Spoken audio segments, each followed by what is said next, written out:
The moral stories. तीसरी आंख वाली बहू। घनश्याम और सुनीता को एक बेटा और बेटी थे। बेटे का नाम था अक्षय और बेटी का नाम था खुशबू।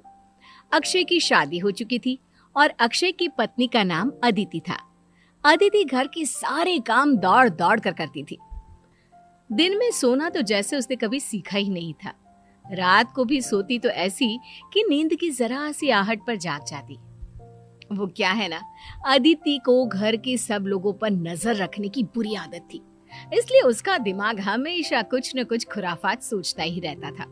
घर में चाहे कोई कुछ भी करे, लेकिन अदिति को उस बारे में पता रखना, फिर उस पर कमेंट करना, इन दोनों ही बातों का बड़ा शौक था। इसकी वजह से बेचारे घर वाले बुरी तरह से परेशान थे। कोई भी काम करते हैं तो डर डर कर किया करते, ये सोचकर कि पता नहीं अदिति को पता चल गया तो वो क्या क्या सुनाएगी। हाँ यार, आज कॉलेज छोड़कर मूवी देखने चलेंगे। नहीं नहीं, मैं घर में किसी को कुछ नहीं बताऊंगी।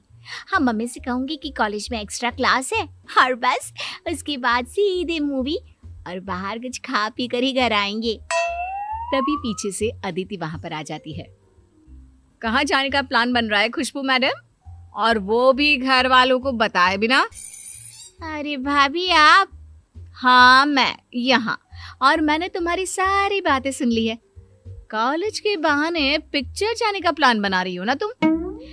भाभी, अब आपसे तो कोई नहीं बच सकता। मुझे लगा कि आप घर पर नहीं है, इसलिए छुपकर अपनी सहेली से बात कर रही थी। आप भी ना कहीं से भी टपक जाती हैं। ठीक से बात करो मुझसे। अभी जाकर मम्मी पापा जी को बता दूंगी कि आपकी बेटी कॉलेज के बहाने अपने दोस्तों के संग फिल्म देखने चली है। अरे नहीं नहीं भाभी, ऐसा प्लीज मत करना। आप जो बोलेंगी मैं वो करूंगी, लेकिन प्लीज मम्मी पापा को कुछ मत बताना।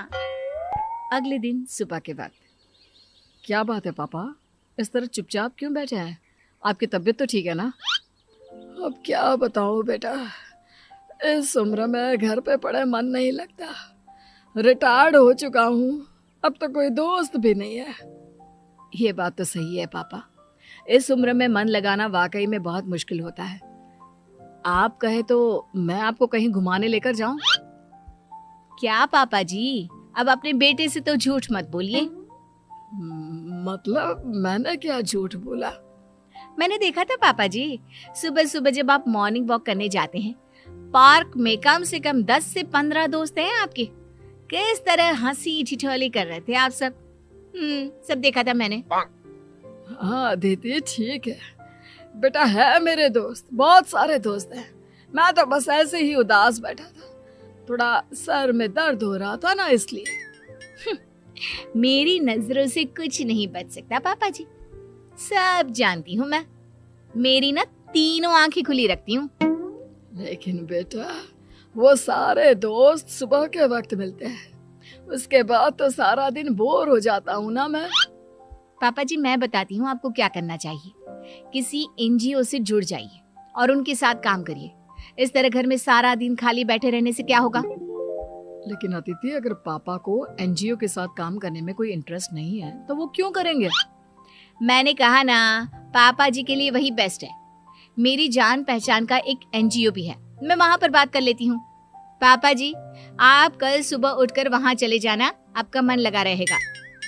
कुछ दिनों बाद, माँ, वो मेरी कॉलेज में ना एनुअल फंक्शन है, तो मुझे एक नया ड्रेस खरीदना था।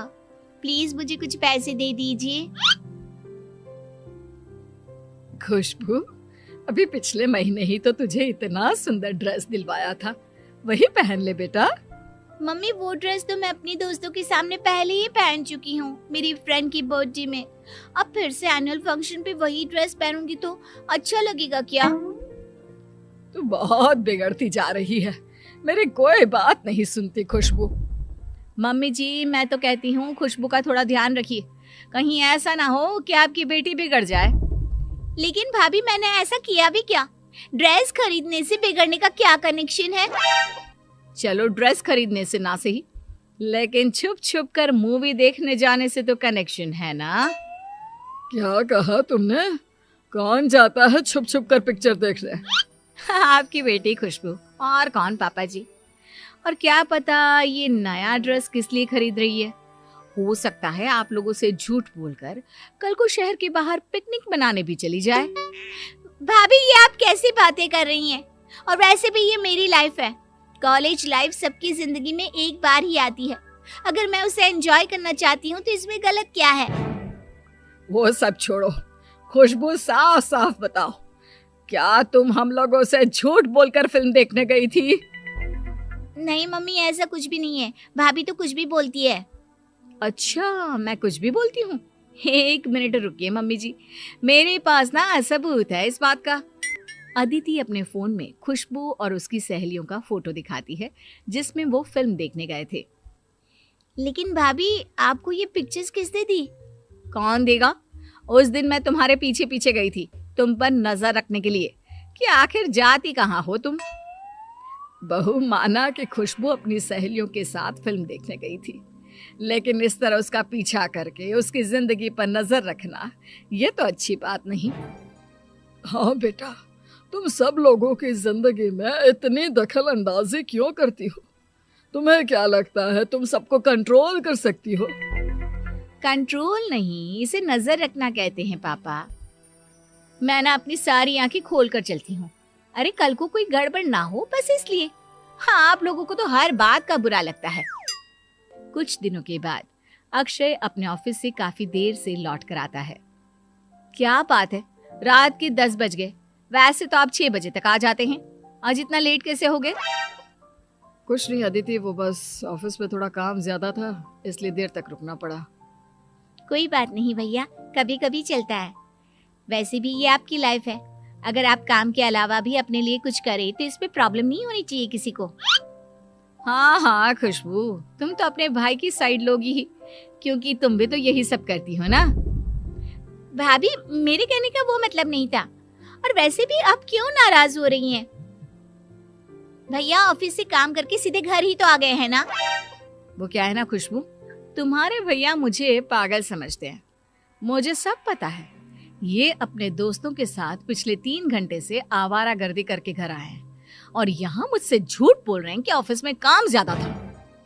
मैं झूठ नहीं बोल रहा हूँ। हाँ, ये बात सही है कि 9 बजे फ्री हो गया था। उसके बाद कुछ देर अपने दोस्तों से बातें करने लग गया और हम लोग कॉफी पीने चले गए थे, बस। इसी को तो अपने दोस्तों के साथ आवारागर्दी करना कहते हैं।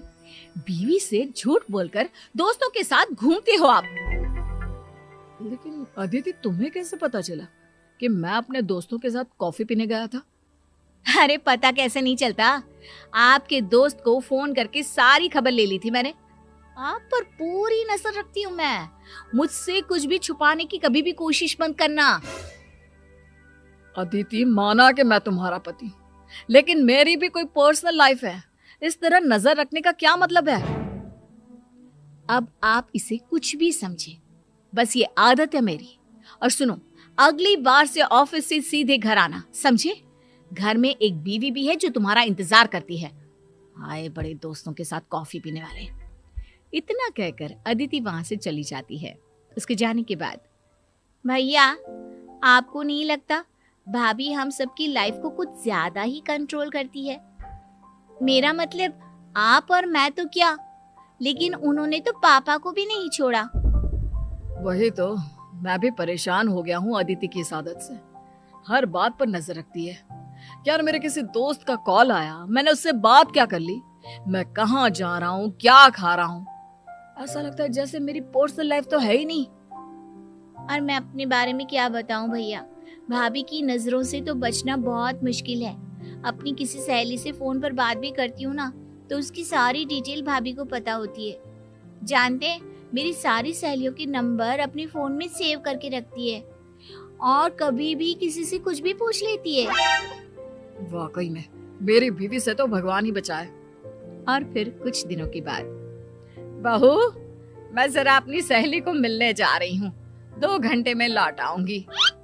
ठीक है मम्मी जी, जल्दी आइएगा, फिर शाम का खाना देर से खाते हैं तो प्रॉब्लम हो जाती है ना आपको। अच्छा अच्छा, ठीक है, जल्दी लौट आऊंगी। शाम के वक्त, मम्मी जी, आपने तो कहा था कि आप अपनी सहेली को मिलने जा रही हैं। हाँ, तो सुनीता अपनी सहेली को ही मिलने गई थी, और कहाँ जाएगी वो। पापा जी, आपको नहीं पता, मम्मी घर से झूठ बोलकर सीधे अपनी सहेलियों के साथ पार्टी मनाने चली गई थी। अरे बहू, तुमने क्या हम सब के अंदर सीसीटीवी कैमरा लगाया हुआ है? तुम्हें कैसे पता कि मैं किसी पार्टी में गई थी? लेकिन मम्मी, अगर आपको किसी पार्टी में जाना ही था तो आपने घर पर हम लोगों से झूठ क्यों बोला? इसलिए झूठ बोला मम्मी जी ने, ताकि कोई ये ना कहे कि इस उम्र में भी उनको पार्टी करने का शौक है। उन्हें तो अपनी सती सावित्री वाली इमेज बनाकर रखनी थी ना। क्यों मम्मी जी, सही कहा ना मैंने? अरे नहीं नहीं बेटा, ऐसी कोई बात नहीं है, तुम गलत समझ रही हो। मम्मी जी, आपने जो किया वो ठीक, लेकिन अगली बार से ध्यान रखिएगा, शाम के 5 बजे तक घर आ जाया कीजिएगा। वो क्या है ना, शाम को मुझे भी तो पार्क में घूमने जाना होता है, और फिर देर से खाना खाकर आप परेशान होती हैं, रात भर पेट में दर्द होता है और बार बार मुझसे दवाई मांगती है। इसलिए अगली बार ध्यान रखिएगा। अरे बहू, तुम तो जासूस की तरह नजर रखती हो। एक बार मेरी बात तो सुन लो, अपनी ही कहीं जा रही हो। अरे इसमें नजर रखने वाली क्या बात है? मैं तो आप सबका ख्याल रखती हूँ ताकि कल को कोई प्रॉब्लम ना हो। देखो बहू, मैं अपनी सहेली से मिलने जरूर गई थी, लेकिन मेरी सहेली के घर पर पार्टी थी, इस बात का मुझे अंदाजा नहीं था। अगर वहां पर पार्टी शुरू हो गई और उसने मुझे रोक लिया तो इसमें क्या परेशानी है? देखा अदिति, मम्मी ठीक कह रही हैं। इस तरह सबकी लाइफ में इतना ज्यादा इंटरफियर करना अच्छी बात नहीं है। और जिसे जो करना है वो करेगा ना। तुम सबकी जिंदगी कंट्रोल नहीं कर सकती। अरे इसे जिंदगी कंट्रोल करना थोड़ी ना कहते हैं, इसे तो केयर करना कहते हैं। भाभी, केयर करना उसे कहते हैं जिससे सामने वाला इंसान भी खुश रहे, लेकिन आप जो करती हैं ना, उसे प्राइवेसी में दखल अंदाजी करना कहते हैं। और एक बात ध्यान रखिएगा भाभी, कोई भी इंसान किसी दूसरे की लाइफ को कंट्रोल नहीं कर सकता, तो आप भी वो कोशिश मत करिए, क्योंकि अगर आप ऐसा करेंगी ना तो सिर्फ रिश्ते खराब होंगे। खुशबू ठीक कहती है, तुम बहुत अच्छी हो अदिति। बस ये सब लोगों पर अपनी नजर रखना और उनको बात बात पर टोकना बंद कर दो। अब अदिति की आंख खुल जाती है। अपनी इस आदत की वजह से सब लोगों के मन में अपने बारे में ये सोच देखकर वो अपने आप को बदलने का सोच लेती है।